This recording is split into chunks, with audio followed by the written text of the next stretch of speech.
পাড়ার কলে জল নিতে গিয়ে দশম শ্রেণীর ছাত্রীকে কটূক্তি করার অভিযোগ প্রতিবেশী এক যুবকের বিরুদ্ধে।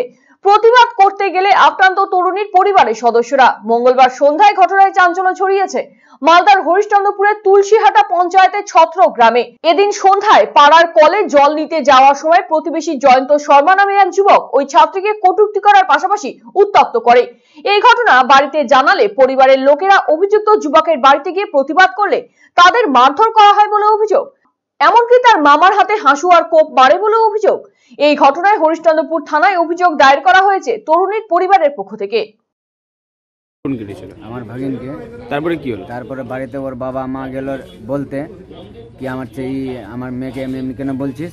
তারপরে ওর ছেলে দুটাই, কমলের ছেলে দুটাই বাস ওর কালার ধরে নিল, ওর বাবার কালার ধরে এবার মুখে মার দিল চোর। আর ওর মাকেও, আমার দিদিকেও মার দিল চোর। জয়ন্ত শর্মা আর একটা ছিল রঞ্জিত শর্মা, আর একটা ছিল সঞ্জিত শর্মা, আর একটা ওর কোমল হলো ওর বাবা শর্মা, আর একটা ওর মা। লাগে যে আমার ঘরবালির হাত মনে ব্যথা করছে খুব, ওর হাত ভাঙে গেছে। কি হয়েছে?